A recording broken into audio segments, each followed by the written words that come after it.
Kasi ginagawa nila yung grader, ano tawag na, bulldozer ba yan, nakatambak na dyan mga ilang taon na paanda rin nila para gagana, bagay andar naman yan eh.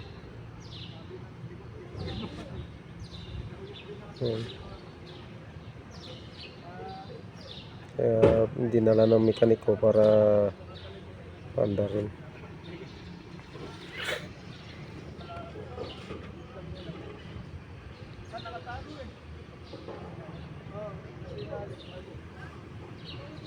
Alisin kasi yan dyan kasi makikita sa may-ari, darating kasi may-ari ng itong T12 na to.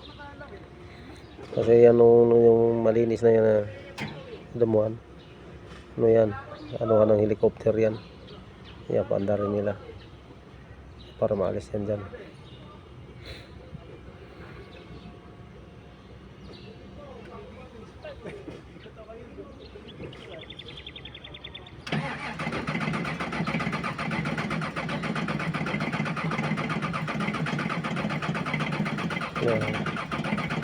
Redondo na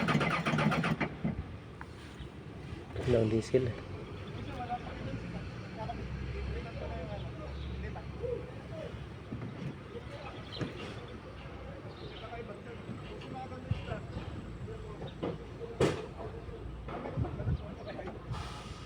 Pero parang sa labas ng namin na naman.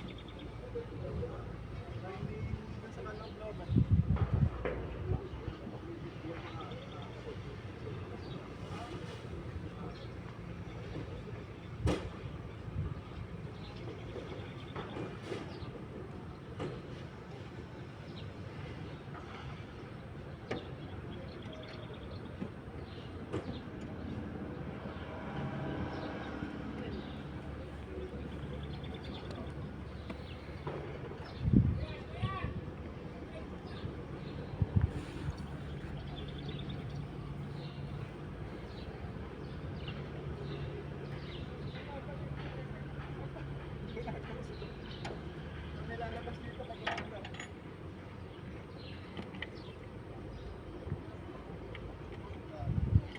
Naman itong return kasi walang, ang alam ko dyan, walang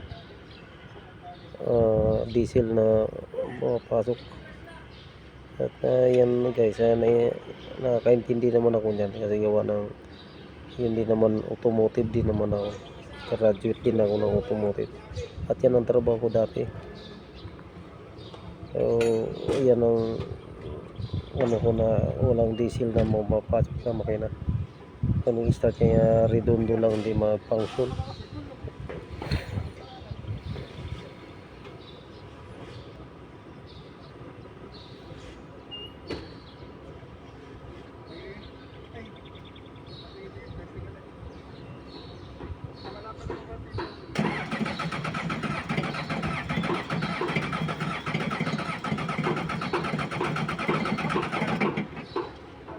Dapat ay vacuum nila.